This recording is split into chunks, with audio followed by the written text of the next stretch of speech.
Sir ನನಗೊಂದು ಎಲ್ಲೇ ಓದಿದ್ದೊಂದು ನೆನಪಿದೆ. ದಿನೇ ದಿನೇ ವೃದ್ಧಾಶ್ರಮಗಳು ಎಲ್ಲ ಜಾಸ್ತಿ ಆಗ್ಬಾರ್ದು, ಕಡಿಮೆ ಆಗ್ಬೇಕು, ಹಾಗೆ ಹೀಗೆ ಅಂತ ಹೇಳ್ತಾ ಇರ್ತಾರೆ. ನಾವ್ ನೋಡಕ್ ಹೋದ್ರ ಲೆಕ್ಕ ಇನ್ನೂ ಜಾಸ್ತಿನೇ ಆಗ್ತಾ ಇದೆ, ಕಡಿಮೆ ಆಗ್ತಾನೆ ಇಲ್ಲ. ಅದ್ರ ಬಗ್ಗೆ ನಾವೇನ್ ಹೇಳ್ತೀವಿ? ಇದನ್ನ ವೃದ್ಧಾಶ್ರಮ ಅಂತ ನೀವು ಯಾರು ಹೇಳಿದ್ದು ಸರ್? ವೃದ್ಧಾಶ್ರಮಗಳು ದೇವ್ರಣಿಗೆ ಆಗ್ಬಾರ್ದು. ವೃದ್ಧಾಶ್ರಮ ಅಂದ್ರೆ ಏನ್ ಗೊತ್ತಾ ಸರ್? ದುಡ್ಡು ಕೊಟ್ಟು ತಂದೆ ತಾಯಿ ನೋಡ್ಲಿಕ್ಕೆ ಇಡ್ತಾರಲ್ಲ, ಅದು ವೃದ್ಧಾಶ್ರಮ. ಅಂತವ್ ಬಹಳ ಆಗ್ತೇವೆ, ಅದಾಗ್ಬಾರ್ದು. ಇವರು ನಿರ್ಗತಿಕರು ಸರ್, ಭಿಕ್ಷೆ ಬೇಡ್ತಾ ಇರ್ತಾರೆ, ಎಲ್ಲೋ ಬಿದ್ದಿರ್ತಾರೆ. ಅವ್ರಿಗೆ ಅಪ್ಪ ಅಮ್ಮನಿಗೆ ಇರಲ್ಲ, ಯಾರು ಇರಲ್ಲ, ಅಂತವ್ರಿಗೆ ಸರ್ ಇದು. ಆ ತಪ್ಪು ಕಲ್ಪನೆ ಬಹಳ ಜನರಲ್ಲಿ ಇದೆ. ವೃದ್ಧಾಶ್ರಮ ಅಂದ್ಬಿಟ್ರೆ ಯಾರೋ ತಂದು ಇಡ್ತಾರೆ, ತಿಂಗಳ ಇಷ್ಟು ಕೊಡ್ತಾರೆ ಅನ್ನೋ ಕಾನ್ಸೆಪ್ಟ್ ಇದೆ. ಸುಳ್ಳದು. ನಮ್ಮಲ್ಲಿ ಪ್ರತಿ ಒಬ್ಬರಿಗೂ ಪೊಲೀಸ್ನವರೇ ತಂದು ಬಿಟ್ಟಿರ್ತಾರೆ. ಆ ಫ್ಯಾಮಿಲಿ ಇದ್ರೆ ಪೊಲೀಸ್ನವ್ರು ಯಾಕೆ ತಂದು ಬಿಡ್ತಾರೆ? ನಮ್ಮ ಹತ್ರ ಬಿಡಲ್ಲ. ಅಂತ ವೃದ್ಧಾಶ್ರಮಗಳ ಸಂಖ್ಯೆ ಬೆಂಗಳೂರಲ್ಲಿ ಬೆರಳೆಣಿಕೆ ಅಷ್ಟು ಮಾತ್ರ ಇದೆ ಸರ್. ಎಲ್ಲೂ ನೋಡಿ, ಮೂಲತಃ ಪ್ರಪ್ರಥಮವಾಗಿ ಆಟೋ ರಾಜು ಅವರು, ಜನಸ್ನೇಹಿ, ಜನಧ್ವನಿ, ಸ್ವಲ್ಪ ಪ್ರಶಾಂತ್ ಚಕ್ರವರ್ತಿ, ಹೇಮಂತ್ ಕನ್ನಡಿಗ, ಆರೈಕೆ, ಒಬ್ಬ ಮಂಗಳಮುಖಿ ನಕ್ಷತ್ರ ಅಂತ ಕಟ್ತಾ ಇದ್ರು. ಅವ್ರು ಬಂದು ಸ್ಪೀಡ್ ಹೇಗಿತ್ತು ಹಾಗೇ ಹೋಗ್ಬಿಟ್ರು ಹೆದರಿಕೆಗೆ. ಬಹಳ ಜನ.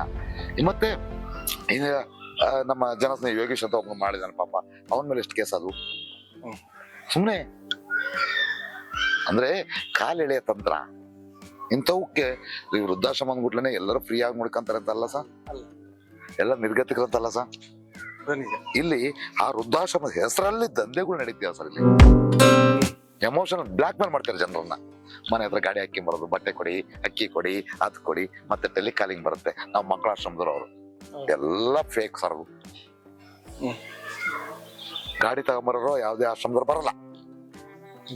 ಆಮೇಲೆ NGO ಆಕ್ಟ್ ಪ್ರಕಾರ ಯಾವ್ದೇ ಟೆಲಿಕಾಲಿಂಗ್ ಮಾಡಿ ದುಡ್ಡು ಕೇಳೋ ಹಾಗಿಲ್ಲ. ಎಲ್ಲ ಬಹಳ ಇದೆ ರೂಲ್ಸ್ ಇಲ್ಲಿ. ಆಮೇಲೆ ಲೈಸೆನ್ಸ್ ಅಂತ ಬರುತ್ತೆ. ಒಂದು ವೃದ್ಧಾಶ್ರಮ ನಡೆಸಬೇಕು ಅಂತಂದ್ರೆ ಅಷ್ಟು ಈಜಿ ಅಲ್ಲ ಸರ್. ಮಹಿಳಾ ಮತ್ತು ಮಕ್ಕಳ ಕಲ್ಯಾಣ ಇಲಾಖೆ ಪರ್ಮಿಷನ್ ತಗೋಬೇಕು ನಾವು. ಅಂಗವಿಕಲ ಕಲ್ಯಾಣ ಅಧಿಕಾರಿಗಳ ಪರ್ಮಿಷನ್ ತಗೋಬೇಕು. ಹಿರಿಯ ನಾಗರಿಕ ಸಬಲೀಕರಣ ಸಂಸ್ಥೆಯಿಂದ ಪರ್ಮಿಷನ್ ತಗೋಬೇಕು ನಾನು. ಅದೆಲ್ಲ ತಗೋಬೇಕು ಅಂದಾಗ ನನ್ನ ಬ್ಯಾಕ್ ಗ್ರೌಂಡ್ ನಾವು ಕೊಡ್ಬೇಕು. ಕ್ರಿಮಿನಲ್ ಹಿನ್ನೆಲೆ ಇರಬಾರ್ದು, ವೆಲ್ ಸೆಟಲ್ಡ್ ಆಗಿರ್ಬೇಕು ನೀವು ಅಂತವ್ರು ಮಾತ್ರ ನಡೆಸ್ಬೇಕು. ನೀನೇ ಸೆಟ್ಲ್ ಆಗಿಲ್ಲ ಹಾಗಾದ್ರೆ ಇವ್ರಿಗೆ ಊಟ ಆಗ್ತೀಯ ಅಂತ ಕೇಳುತ್ತೆ. ಆತರ ವೃದ್ಧಾಶ್ರಮಗಳು ಕಡಿಮೆ ಆಗ್ಬೇಕು.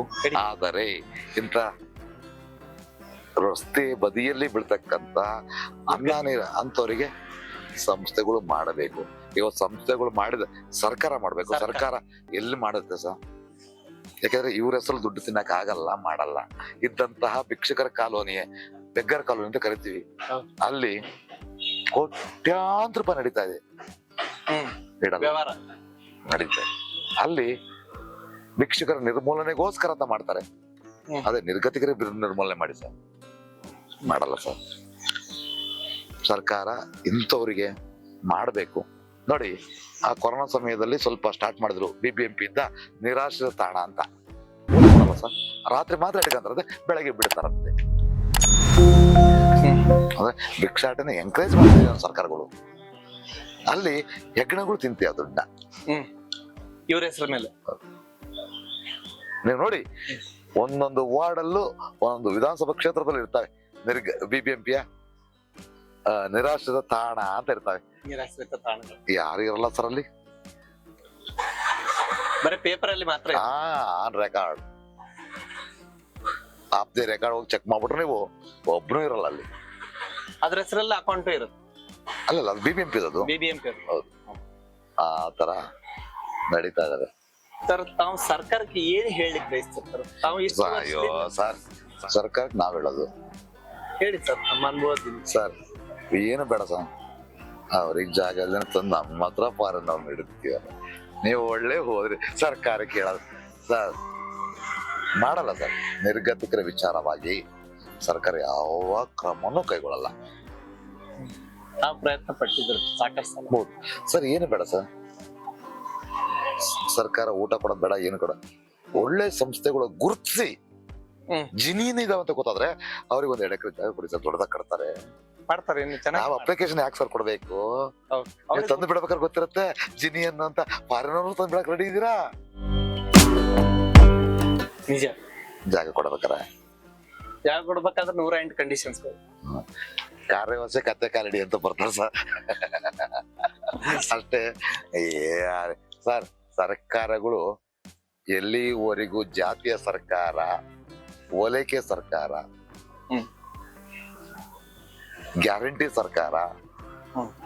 ಅಥವಾ ಜಾತಿಯ ಮೇಲ್ ನಡೀತಕ್ಕಂತ, ಧರ್ಮದ ಮೇಲೆ ನಡೀತಕ್ಕಂಥ ಸರ್ಕಾರಗಳು ಬರೋವರೆಗೂ ಇವನು ವೋಟರ್ ಇಲ್ಲಲ್ಲ ಸರ್. ಇವನ ಬಗ್ಗೆ ಯಾವ ಸರ್ಕಾರನೂ ಥಿಂಕ್ ಮಾಡಲ್ಲ. ಸೆಂಟ್ರಲ್ ಮಾಡಲ್ಲ, ಸ್ಟೇಟ್ ಮಾಡಲ್ಲ. ಯಾಕಂದ್ರೆ ಅದೇ ನಿಮ್ಮ ವೋಟಿಂಗ್ ಕಾರ್ಡ್ ಇತ್ತು ನಿಮಗೆ ವ್ಯಾಲ್ಯೂ ಸರ್. ನೀವು ವೋಟಿಂಗ್ ಕಾರ್ಡ್ ಇಲ್ಲ ಅಂದ್ರೆ ಯಾವ ನಾಯಿನ ಮೋಸ ಅಲ್ಲ. ಆ ತರದ ಪರಿಸ್ಥಿತಿ ಸರ್ ಇವರು. ಇವ್ರು ಮನುಷ್ಯ ಅನ್ನೋದಕ್ಕೆ ಯಾವ್ದು ದಾಖಲೆ ಇರಲ್ಲ ಸರ್. ಇವ್ರಿಗೆ ಒಂದು ವೋಟಿಂಗ್ ಕಾರ್ಡ್ ಆಗ್ಲಿ, ಆಧಾರ್ ಕಾರ್ಡ್ ಆಗ್ಲಿ, ಪಾನ್ ಕಾರ್ಡ್ ಆಗ್ಲಿ ಏನೇನು ಇರಲ್ಲ ಸರ್. ಅದಿಲ್ಲ ಅಂದ್ರೆ ವ್ಯಾಲ್ಯೂ ಇಲ್ಲ ಅಂತ, ಮನುಷ್ಯನ ಅಲ್ಲ ಅಂತ. ಹಾಗಾಗಿ ಇವನಿಗೆ ಸಪೋರ್ಟ್ ಮಾಡುತ್ತಾ ಸರ್? ಲಾಸ್ಟಿಗೆ ಯಾವ ಮಟ್ಟಕ್ಕೆ ಹೋಗಿತ್ತು ಅಂದ್ರೆ ನಮ್ದೇ ಒಂದು ವಾಹಿನಿ ಬೆಳಕು ಅನ್ನೋ ಕಾರ್ಯಕ್ರಮ ಮಾಡುತ್ತೆ. ಆ ಕಾರ್ಯಕ್ರಮದ ಮೂಲಕ ನಮ್ಮನ್ನು ಬಂದು ಕೇಳಿದಾಗ ಸೊಸೈಟಿ ಅಕ್ಕಿ ಕೊಡಿ ಸಾಕು ಅಂತ ಕೇಳಿದ್ವಿ ಸರ್. ಕೊಡಕ್ಕಾಗ್ಲಿಲ್ಲ ಸರ್. ಇನ್ನ ಯಾವ್ದೋ ಮೀಡಿಯಾ ಬಂದು ಸಪೋರ್ಟ್ ಮಾಡುತ್ತೆ ಅಥವಾ ಇನ್ನೊಬ್ಬನ ಯಾರೋ, ಅವೆಲ್ಲ ಸುಳ್ಳು ಸರ್. ಒಂದಿನ ಮಾಡ್ಬೋದು ಸರ್. ಹಾಲಪ್ಪ ಅಂತ ಒಬ್ಬ ಮಿನಿಸ್ಟರ್ ಇದ್ರು ಸರ್. ಅವರು 4 ಒಂದು ಸರಿ 30 ಮೂಟೆ ಅಕ್ಕಿ ಕೊಟ್ರು ಸರ್. ಅದು 20 kg, 10 ಕ್ವಿಂಟಲ್ ಅಲ್ಲ. ಅದು ಬೆಳಕು ಅನ್ನೋ ಕಾರ್ಯಕ್ರಮದ ಮೂಲಕ ಕೊಟ್ಟಿದ್ರು ಅಷ್ಟೇ ಸರ್. ಅದು ಬಿಟ್ರೆ ಬೇರೆ ಯಾವ ತರದ್ದು ಹೆಲ್ಪ್ ಇಲ್ಲ, ಏನಿಲ್ಲ. ಸುಳ್ಳು ಸರ್. ಅಲ್ಲ, ಯಾರಾದ್ರೂ ಸ್ವಇಚ್ಛೆಯಿಂದ ಕೊಟ್ಟರೆ ತಾವು ತಗೋತೀರ, ಸ್ವೀಕರಿಸ್ತಾರ? 100% ಬೇಕು, ಬರ್ಬೇಕು ದಾನಿಗಳು. ತಾವಾಗೆ ಕೇಳಲ್ಲ? ಅಲ್ಲ, ಕೇಳೋದು ಪದ್ಧತಿನೂ ಅಲ್ಲ ಸರ್. ನೀವು ನಿಸ್ವಾರ್ಥ ಸೇವೆ ಮಾಡಿದಾಗ ಜನ ಹುಡುಕಿ ಬಂದು ಕೊಟ್ಟೆ ಕೊಡ್ತಾರೆ. ಬಟ್ ಆ ತರ ಕೊಟ್ಟಂತ ಘಟನೆ ಇದು ಒಂದು ಬಿಟ್ರೆ ಬೇರೆ ಯಾವ ಇಲ್ಲ. ಯಾವುದು? ಹಾಲಪ್ಪ ಅವ್ರದ್ದು ಒಂದು ಘಟನೆ. ಅವರು ವಾಲಂಟಿಯರ್ ಬರಲಿಲ್ಲ ಸರ್. ಆ ಬೆಳಕು ಅನ್ನೋ ಒಂದು ಕಾರ್ಯಕ್ರಮ ಮೂಲಕ ನಾ ಮಾಡ್ತೀನಿ ತಿಂಗಳ ಅಂತೇಳಿ 1 ತಿಂಗಳು ಕೊಟ್ರು ಸರ್ 30 ಮೂಟೆ ಅಕ್ಕಿ. ಅಂತ ದೊಡ್ಡ ಮನಸ್ಸು, ಅಂತ ದೊಡ್ಡ ರಾಜಕಾರಣಿ ಕೊಡಲ್ಲ ಸರ್. ಅಲ್ಲಿ ಅವ್ರು ನೋಡ್ತಾರೆ ಸರ್, ಅವರ ಜಾತಿದು ಅಷ್ಟೊಂದೆಲ್ಲ ಎಷ್ಟು ಇದೆ ಅನ್ಸುತ್ತ ಸರ್. ಆಮೇಲೆ ಅಲ್ಲಿಗೆ 30 ಮೂಟೆ ಅಕ್ಕಿ ಕೊಟ್ರೆ 30 ಓಟ್ ಸಿಗ್ತಾವ ಅಂತ ನೋಡ್ತಾರೆ ಸರ್. ಇವ್ರಿಗೆ ಯಾವುದೇ ವೋಟಿಂಗ್ ಇಲ್ಲ ಅಂದ್ರೆ ಕೊಟ್ರೆ ವೇಸ್ಟ್ ಅಲ್ವಾ ಅಂತ ಕೊಡಲ್ಲ. ನಾವು ಅದಕ್ಕೂ ಪ್ರಯತ್ನ ಪಟ್ಟಿವಿ ಸರ್. ವೋಟಿಂಗ್ ಯಾರ ಮಾಡ್ಬಿಡೋಣ ಅವರಿಗೆ, ಅವಾಗಾದ್ರೂ ಏನಾದ್ರು ಸವಲತ್ತು ಕೊಡಲ್ಲ, ಸಿಗಲ್ಲ ಅವರಿಗೆ.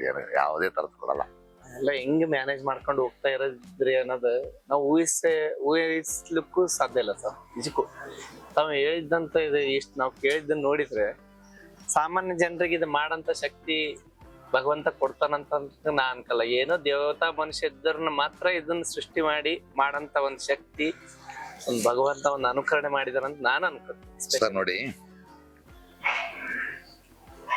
ನಿನಗೆ ಎಷ್ಟು ಬೇಕೋ ಅಷ್ಟು ಇಟ್ಕೊಂಡ್ಬಿಟ್ಟು, ನಾನು ಯಾವಾಗ ಹೇಳ್ತಿರ್ತೀನಿ, 1 kg ಅಕ್ಕಿನ ಮಾಡಿದೀವಿ ಮನೇಲಿ ಅಡಿಗೆ, ಉಳಿದ್ಬಿಡ್ತು ಸ್ವಲ್ಪ, ಕುಕ್ಕರ್ಲಿ ಇಡ್ಬೇಡಿ, ಇಂಟರಿಗೆ ಕೊಡಿ ಅಂದ್ರೆ ನನ್ಗೆ ಎಷ್ಟು ಬೇಕೋ ಅಷ್ಟು ಇಟ್ಕೊಂಡು ಕೊಟ್ಬಿಡ್ಬೇಕು ಸರ್.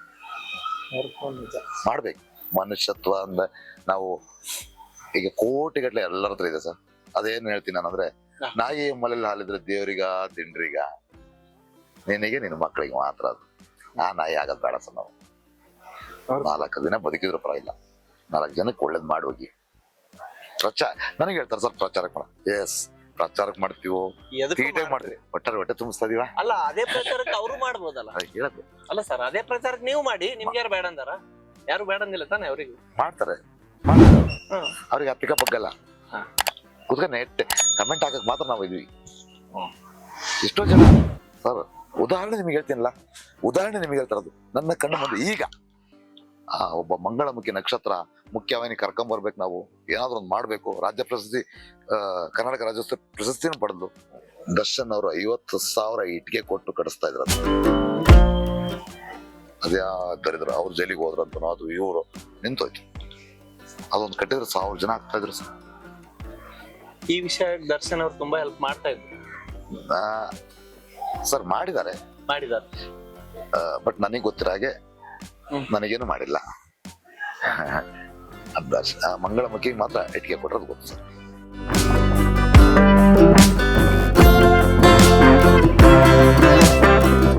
ಆಸರೆ ವೃದ್ಧಾಶ್ರಮ ಬರೇ ವೃದ್ಧಾಶ್ರಮವಾಗಿರದೆ ಇದು ಬಹುಮುಖ ಸೇವಾ ಕೇಂದ್ರವಾಗಿ ಮುಂದುವರಿಯುತ್ತಿರುವುದು ನಮಗೆಲ್ಲರಿಗೂ ಬಹಳ ಸಂತೋಷವಾಗಿರ್ತದೆ. ಆಶ್ರಮವಾಸಿಗಳಿಗೆ ಸಂತೋಷವಾಗಿರ್ತದೆ.